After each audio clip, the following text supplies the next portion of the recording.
I forgot where I was. Oh shoot. I'm gonna have to watch the footage back. My brain. Good morning, my beautiful friends. My name is Mindy, and I have lost almost 130 pounds on Wegovy, Mounjaro semaglutide compound, and I'm now back on Wegovy again and trying not to blind myself with the sun. This week, I'm getting ready to start my next cut. I know there's a lot of you that are newer to my channel that are very confused by the terminology cut.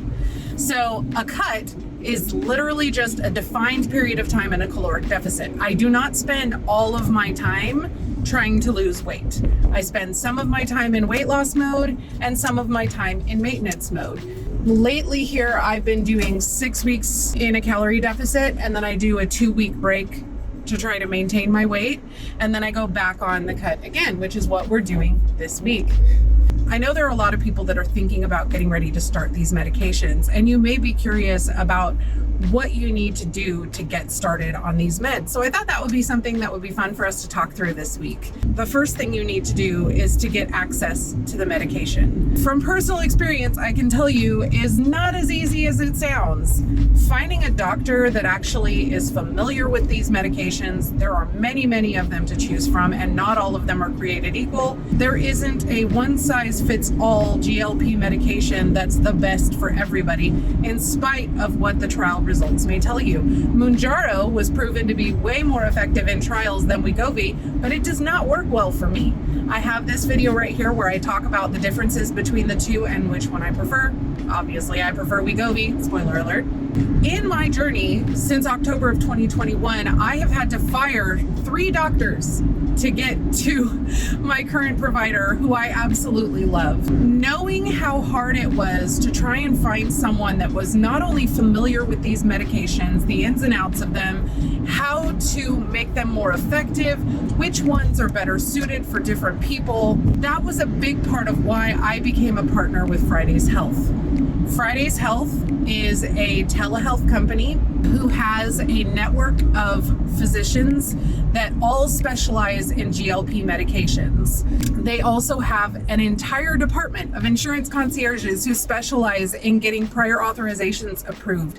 And for those of you who don't have insurance that cover these medications, they also give you access to their network of 503A certified compounding pharmacies who are reliable, ethical, and giving human grade compounds for people that are the most affordable that I have been able to find on the market in the last 2.5 years. If you are interested in checking out Friday's Health, I have a link down in the description of my videos. For the next 2 days through the end of August, my discount code is actually going to give you $50 off your first month, which means that for semaglutide, your doctor's visit, your first month of compound, everything is less than $200. Definitely check them out. I also have this video where I talk more about what Fridays is, their philosophy, all of that good stuff. And I hope you'll check them out because I absolutely love Fridays. They are amazing. Enough said. Once you've figured out how to get access to your medication, which isn't the easiest with the shortages that are going on right now, the next thing you need to do is to figure out how you're going to actually lose the weight. No, the medications are not going to lose the weight for you. You're going to have to do the work. The last 2.5 years have been some of the hardest, most challenging years of my life because I have had to fight against years and years and years of bad eating habits, binging behaviors, emotional eating, and all sorts of things. I waited way too long to address the emotional issues behind why I gained weight in the first place. And I realized that not everyone gains weight because of emotional issues. So if that's not you, obviously just skip right past this part and go on to the next. But earlier this year, everything kind of came to a head and I started regressing into some really bad old habits. Over time, these medications don't work as well as they did in the beginning. And I was able to kind of regress back into some of those old habits. And I started going to a therapist. and learned some coping mechanisms that have really helped me over the last several months to get into a much better place mentally so that I can make the physical changes that I need to make in order to continue losing the last 60 to 75 pounds that I have to lose. After you've addressed the mental component, then you need to decide how you're going to address the physical component. How do you want to eat for the rest of your life? You notice I said for the rest of your life, not to lose the weight. And that's because the only way you're going to be successful at losing and maintaining weight loss is by approaching it in a way that you can sustain for the rest of your life. I know that's a scary thing to hear, but it's the truth. So if keto has always been your go-to for losing weight, but you can only maintain it for 2 or 3 months and then you fall off the wagon and gain back everything you lost and then some, then keto is not the way that you should be losing weight. I only made it work this time when I decided to let go of all of the fad diets, the quick weight loss promises, and I just decided to take a moderation approach. I count my calories, and that's it. About 1.5 years ago, I kind of learned how important it was to incorporate protein, like high protein, into your diet. I have a whole video here that talks about why protein is so important. And so I started increasing the amount of protein that I eat. I try to get about 30% of my calories daily from protein. That's the only other thing that I monitor is my protein intake. I don't care how many carbs I eat. I don't care how much fat I eat. I only count calories and protein. That's it. Once you've settled on a way of eating that you feel like you can maintain consistently forever, you need to try and figure out what your food is going to look like throughout the week. Meal planning looks different for everybody. Some people like to keep certain staple foods in their pantry that they have on hand so that they can just cook whatever sounds good to them for that meal. I'm not that guy. If I don't have a plan, fail to plan, plan to fail, that is me, 1000%. If I have too much freedom, then I get decision fatigue. I will go through a drive-through and eat everything that I should not eat.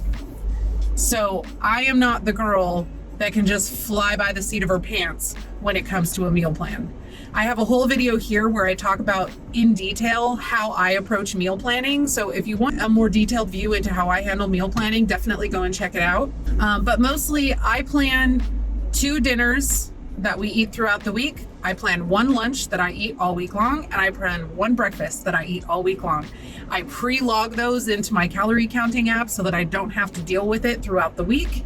And I plan for several meals out during the weekend. So Friday, Saturday, and Sunday, we eat out 1 meal a day. I allow myself 1,000 calories for those 3 meals each. So at that 3,000 calories total for the week. And I log those into a spreadsheet, and that's what I eat for the week. I almost forgot. I also always plan for a sweet treat 4 nights a week. So Monday, Tuesday, Wednesday, Thursday, I plan for some sort of dessert that's usually very protein heavy because I like sweet things. And if I don't plan for a sweet treat, that's just asking for a binge. Meal prep is one of those things that's definitely going to look differently for everybody. For the most part, I usually pick pretty low maintenance dinners so that I can just make them on the day of and not have to make an entire week's worth of meals in one day. Breakfasts are also usually something that I can throw together on the morning of. Every once in a while, I'll do a meal prep breakfast, like some French toast or some sort of breakfast bake, an egg bake of some kind, so that I can just throw it together quickly on a Sunday, and then all I have to do is pull it out and reheat it throughout the week. Lunches are the one thing that I do meal prep every week because I tend to be at work, so I don't really have the time to throw things together every single day. So I at least meal prep all of the components so that I can throw it together the night before and I can just grab it out of the fridge in the morning. Or I have something that's totally put together that I can pre-portion and I can just grab that container out of the fridge in the morning when I'm on my way to work. You don't have to be somebody that spends hours and hours pre-cooking all of your food at the beginning of the week or on Saturday or Sunday. You spend your entire weekend meal prepping. It's just not necessary, and you need to do what works for you and what fits into your lifestyle. If you enjoy that, awesome. You do you, boo-boo.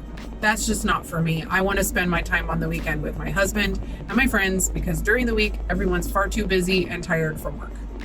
The last thing I want to address is exercise. People place far too much importance on exercise as it relates to weight loss.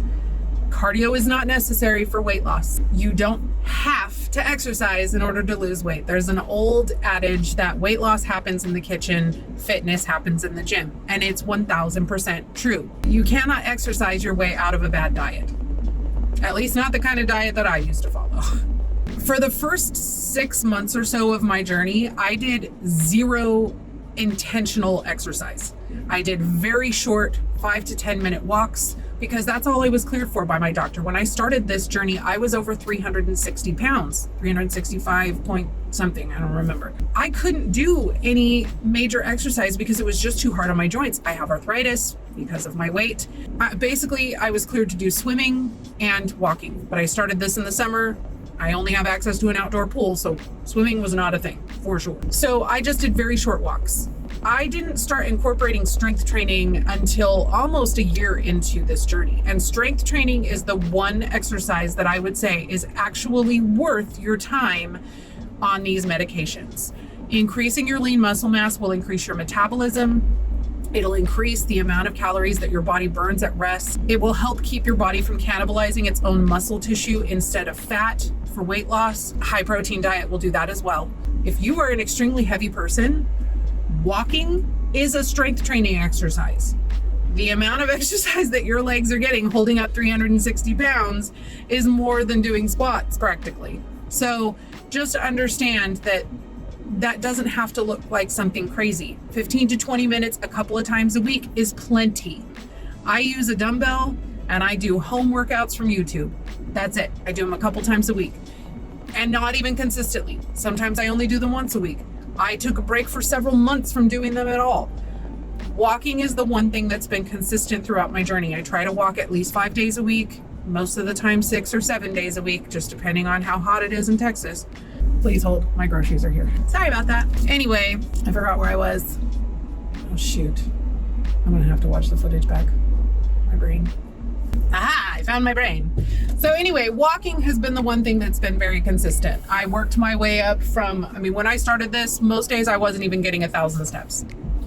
I worked my way up to 2,500, then I worked my way up to 5,000. At one point in my journey, I was hitting 7,500 steps a day consistently.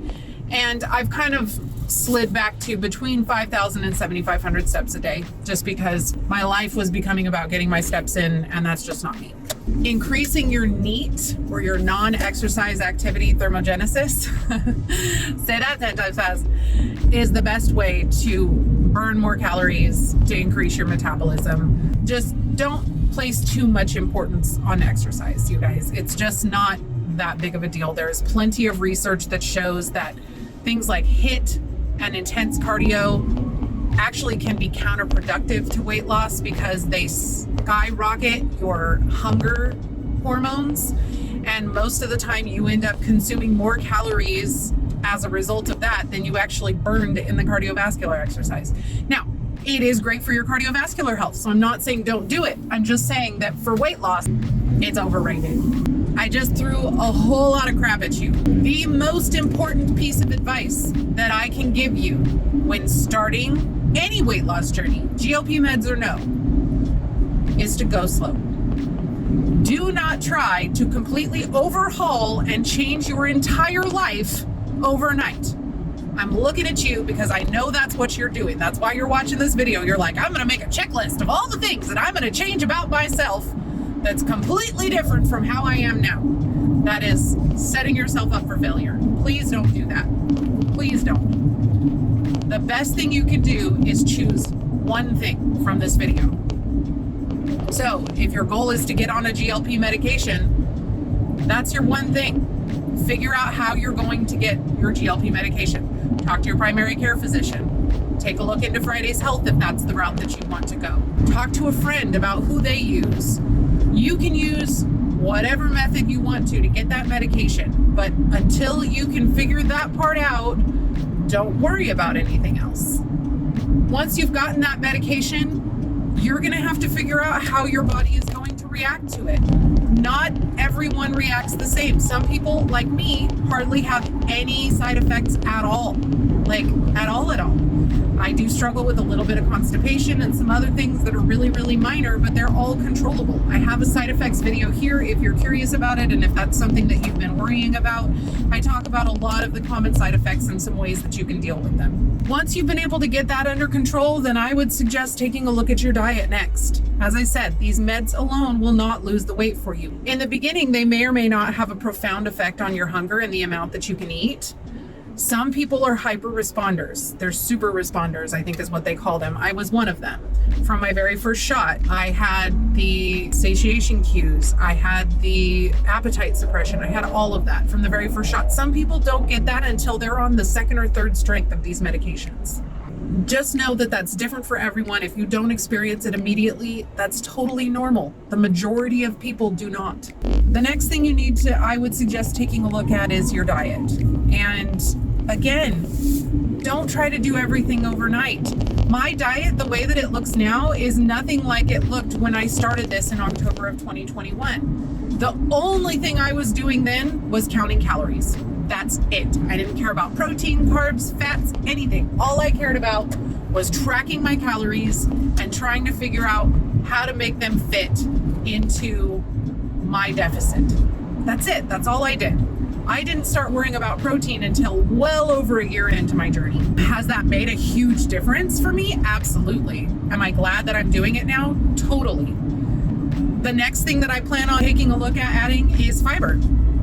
I've recently learned some information about how important fiber is in your diet. But again, I did not start this by counting calories, counting protein, counting fiber, all of that. Like, that's just too much. Don't stress yourself out. It is not that serious, guys. It's really, really not. I mean, obviously losing weight and saving your life and your health, that is serious. But in terms of how you do it, like, you've got time to figure this out, my friend. You have time. Please be kind to yourself. Know that sustainable, healthy weight loss is considered to be a half a pound to 2 pounds a week. That's it. I know you want it to go faster than that. Don't push yourself to make it go faster than that. If it is going faster than that, you're probably not eating enough. And eventually it's going to lead to your metabolism crashing. It's okay to take your time. It's okay to be patient. I know none of us want to be patient.